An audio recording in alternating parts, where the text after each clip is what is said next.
Hello YouTube.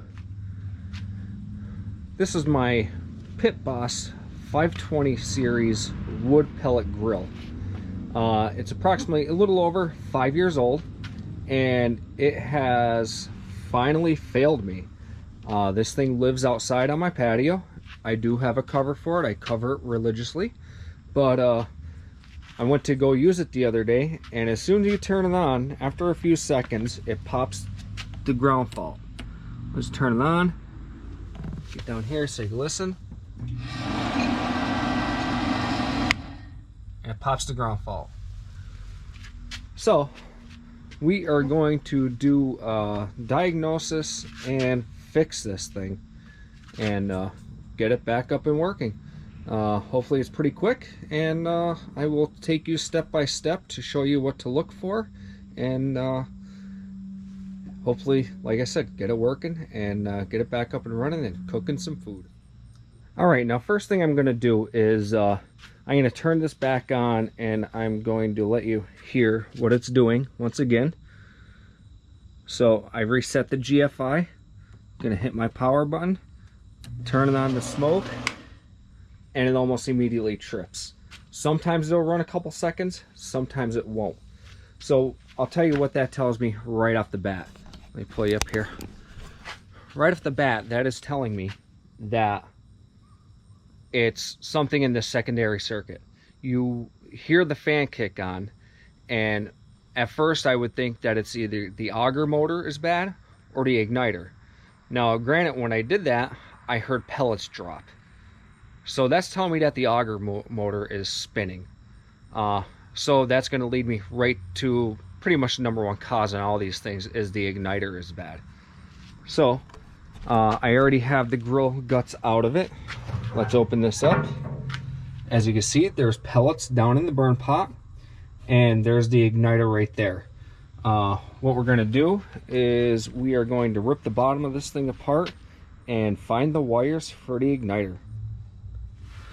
Alright, we are looking at the bottom of the grill. I already took most of the screws out, so let's take the last couple ones out of here and take a look to see what's in the bottom.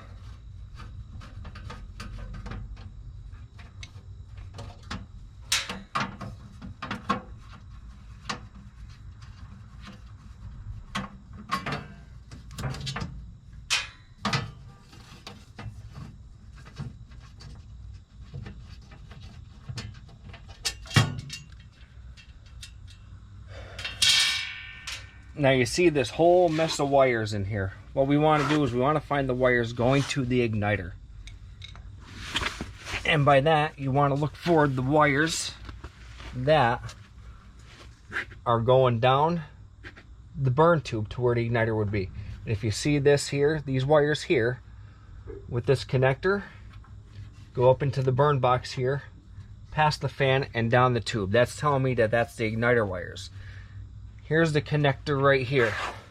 So what we're going to do is we're going to disconnect this and do a quick ohm check with the ohm meter. Alright, I got my multimeter set on ohms, and we're going to stick this in and see what we are at. So it says 75 ohms, just about 75 ohms, which for a heating element, that's completely correct. So now it's getting a little confusing. So the next thing to do, I got that disconnected. Let's see if this thing runs without the igniter connected. I'm gonna go over here. I'm going to reset my GFI. Plug that in. And now we are going to turn it on.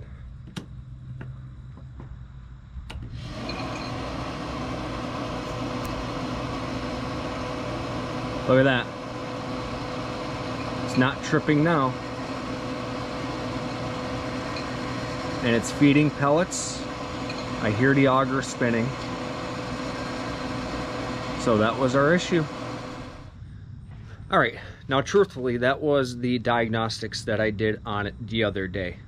what I have done since then is I went on good old Amazon and just looked up PitBoss Wood Pellet Grill burn pot with igniter, and I went with the first overall pick on Amazon, which was this right here, made in China, and it came with a new igniter,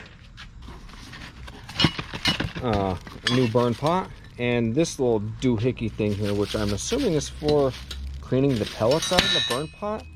That didn't come stock with the system when I originally got it. So here's the new burn pot, and it's porcelain coated, which sucks. I wish they made them out of stainless steel, which there are stainless steel ones on there, but like I said, I just went with the overall pick, and with that burn pot lasting me 5 years, I'm kind of happy with that. So we are going to go ahead and start removing this burn pot here and get it pulled out.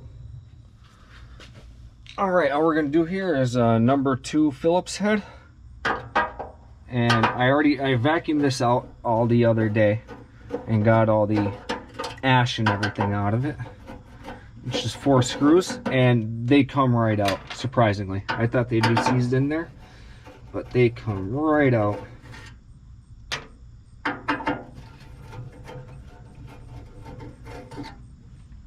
All right, 4 screws, and now this just pulls right out. You gotta kind of finagle it a little bit to get it up out of here. Come on, there you go. All right, and there is your igniter. It's held in by that stainless steel screw right there, so we're just going to loosen that up a little bit, and the igniter pulls right out. All right, so what we're gonna do here is we're just gonna take our screwdriver and let me try to get into a comfortable position here, and we're gonna take these 4 screws out that hold this fan up. There's that one, and the last one. Some of these were really tight, others weren't too bad. So we're gonna pull our fan down. Now is probably a good time if you want to dust the fan off that you can. All right. So now, as you can see, here's our wires for our igniter. There's a little grommet up here. Make sure this is unplugged while you're doing this, and hopefully we can squeeze it through this grommet. Looks like I gotta push the grommet out, and should be able to get the igniter through it. Just like that. There's the old igniter. All right, we got our new igniter on, and there's our grommet right there. And I found, I just did a quick test fit, that this connector will fit through the hole with the grommet nut on there. So we're gonna do it that way. So that way we don't bend the leads too much that go into the igniter. So I'm just gonna fish this up through here as soon as I can find the hole with my fingers. There it is.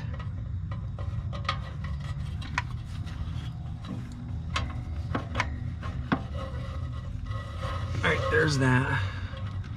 Now, we're gonna put our grommet on, fish up there, and push that back through the hole.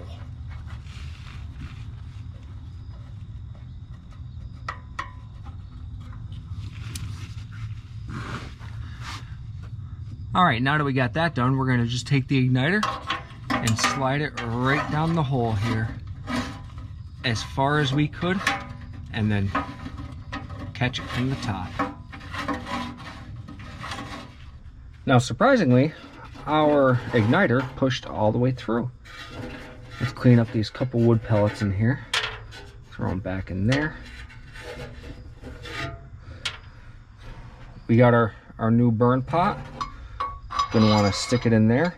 You're gonna want that sticking out probably like an inch or so, right at the tip. So we're just going to adjust this a little bit. Let's see Seems like there's a lip or something right there. So I guess that's as far as it's going to go in. Pull the screw on. Yeah, that's as far as it goes in. It's hitting the lip. So I'm just going to tighten that screw up there. Let me grab the screwdriver here quick.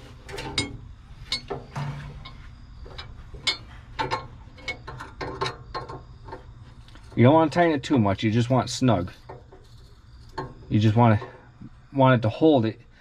If you torque it and push it down inside, you'll probably short it out. So very gingerly, I use that term loosely, we are going to finagle this thing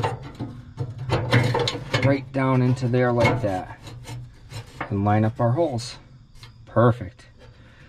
Now the kit did come with new screws.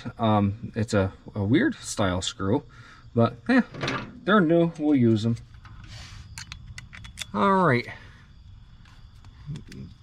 got a screw in. Oop, and I just dropped it. It's kind of awkward. Wasn't planning on shooting a video, but I was like, you know what? There might be some other people that have this issue, so it'd be good to let you guys know about it.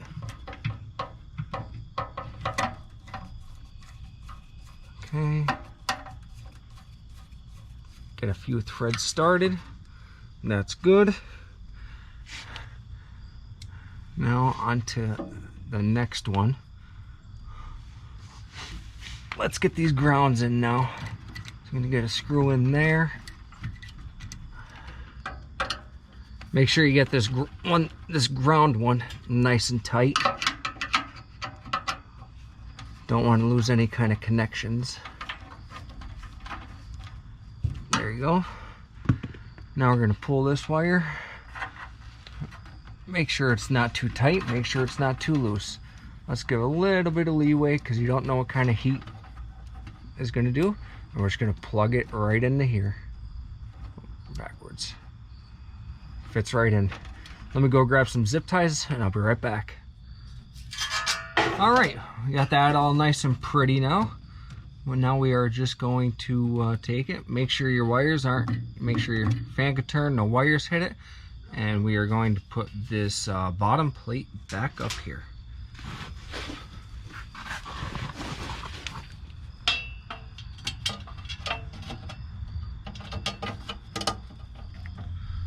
Alright, that was the last screw. Now that's all zipped up, all put back together. As you can see, the cobwebs and all the dog hair and stuff hanging from it, but it'll still be fine. Let's go ahead and we will reset our GFI, which I already was. Let's plug this in and see what happens.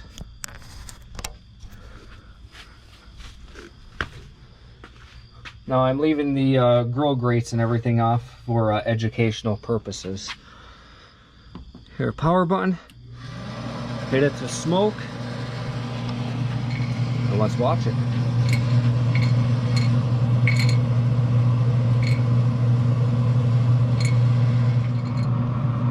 And there we go.